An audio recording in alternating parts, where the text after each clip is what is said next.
안녕하세요. 오늘 당신과 함께 살펴볼 자료는 바로 SCHD ETF에 대한 분석입니다. 네, 안녕하세요. 특히 2021년부터 최근까지 왜 SCHD 성과가 S&P 500이나 나스닥 지수보다 좀 뒤처졌는지, 그 원인이 뭔지, 또 앞으로는 어떨지 이런 것들을 좀 깊이 파고드는 내용인데요. 그렇죠. 투자하시는 분들이라면 최근에 좀 궁금하셨을 부분이죠. 네. 그래서 이 분석을 통해 당신의 투자 결정에 도움이 될 만한 그런 통찰을 함께 찾아보면 좋겠습니다. 자, 그럼 바로 시작해 볼까요? 먼저 가장 눈에 띄는 건 역시 그 성과 차이 같아요. 네, 맞습니다.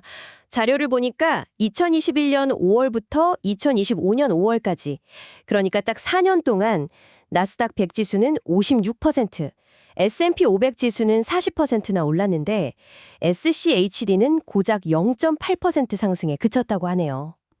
0.8%면 거의 제자리 걸음 수준인데요. 네, 배당 수익을 다 합쳐도 20%가 채 안 된다고 하니까 정말 다른 지수들이랑 비교하면 차이가 크죠. 네, 그렇죠. 근데 이게 또 흥미로운 점이 2021년 이전 과거 데이터를 보면요. SCHD 연평균 수익률이 한 11% 정도로 S&P 500이랑 비슷하거나 어떨 땐 오히려 더 좋았던 시기도 있었거든요. 아, 그랬군요. 네. 그렇다면 최근 4년 동안 도대체 무슨 일이 있었길래 이렇게 격차가 확 벌어진 걸까요? 이 자료에서는 크게 두 가지 원인을 지목하고 있습니다. 그 첫 번째 원인이 혹시 기술주 중심의 시장 상승 때문인가요? 네, 정확합니다. 특히 최근 한 1, 2년 사이에는 뭐랄까, AI 기술주들이 시장 전체를 거의 끌어올렸다고 해도 과언이 아니잖아요. 맞아요. 정말 그랬죠. 실제로 S&P 500 지수만 봐도 2023년 이후 현재까지 수익률의 무려 55%가 AI 관련 기술, 커뮤니케이션 이런 기업들에서 나왔다고 해요. 와, 절반 이상이네요. 네. 근데 SCHD 포트폴리오 안에서는 이 AI 기술주 비중이 9.7% 정도밖에 안 됩니다. 9.7%요?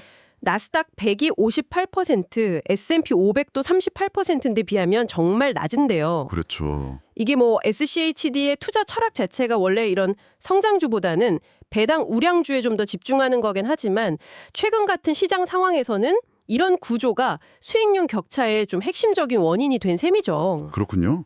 기술주 솔림 현상 말고 또 다른 중요한 이유가 있다고요? 네, 바로 채권 금리 상승입니다. 금리요? 네, 자료에 따르면 미국 30년 만기 장기 채권 수익률이 5%를 넘어서면서 이게 거의 10년 내 최고 수준을 기록했다는 거예요. 5%면 상당히 높은데요.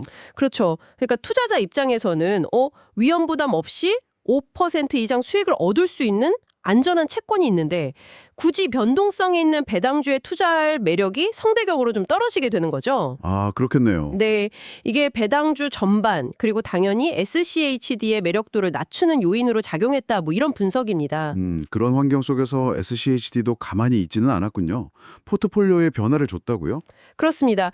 여기서 눈에 띄는 변화가 2025년 3월에 에너지 섹터 비중을 확 늘린 점인데요. 에너지요? 얼마나 늘렸나요? 기존에 한 12.3% 정도였는데 이걸 20.8%까지 대폭 늘렸습니다. 와, 거의 2배 가까이 늘렸네요. 이건 어떤 의도일까요? 상관없이 AI 데이터 센터 같은 것 때문에 에너지 수요가 확 늘어날 가능성, 이런 쪽에 좀 베팅한 전략적인 결정으로 해석해 볼 수 있겠죠. 에너지 비중 확대라. 상당히 과감한 결정 같은데요. 근데 이 전략이 지금 당장 효과를 보고 있나요? 안타깝게도 현재 상황은 좀 녹록치가 않습니다. 그런가요? 네. 최근에 유가가 배럴당 $60 수준까지 떨어지면서 이게 미국 셰일 오일 기업들의 손익분기점, 그러니까 최소한 이 가격은 넘어야 이익이 나기 시작하는 가격에 거의 근접했거든요.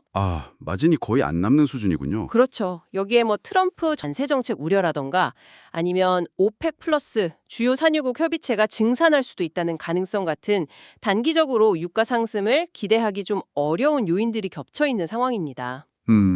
그래서 에너지 비중 확대가 당장의 주가 반등으로 이어지기는 좀 쉽지 않아 보인다.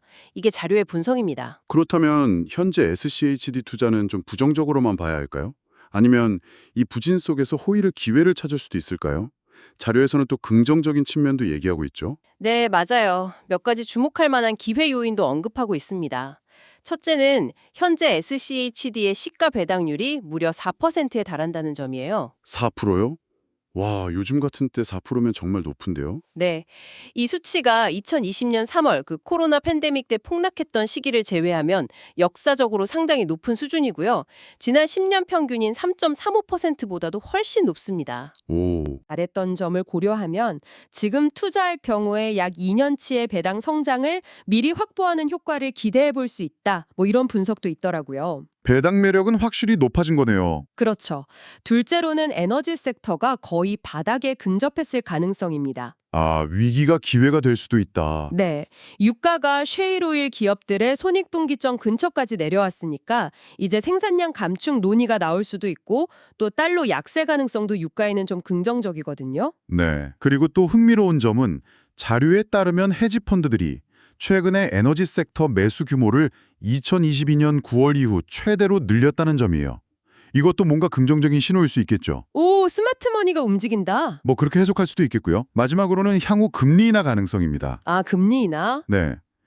이미 세 차례 금리 인하가 있었고 만약에 추가적으로 금리 인하가 더 이루어진다면 아무래도 채권의 상대적인 매력이 좀 줄어들면서 다시 배당주가 시장의 주목을 받을 수 있지 않을까 하는 기대감이죠. 네. 정리를 해보면 최근 몇 년간 다른 지수들에 비해서 성과가 좀 부진했던 건 사실이고 그래서 SCHD 투자자로서 약간 상대적 박탈감을 느낄 수 있는 상황인 건 분명해 보입니다. 맞아요. 또 에너지 비중 확대라는 전략적 변화를 줬음에도 불구하고 당장의 시장 환경은 그렇게 우호적이지만은 않고요. 그렇죠. 하지만 뭐 투자의 세계에서는 종종 위기가 곧 기회가 되기도 하잖아요. 네, 그렇기도 하죠. 마지막으로 월가의 전설적인 투자저저 피터 린 씨의 말을 당신께 전하면서 마무리할까 합니다. 투자의 성공 여부는 얼마나 오랫동안 세상의 비관론을 무시할 수 있는지에 달려있다. 아, 의미심장한 말이네요. 네. 어쩌면 지금 SCHD를 바라보는 당신의 고민에 이 말이 작은 힌트가 될 수도 있지 않을까요? 한 번쯤 생각해 보시면 좋겠습니다.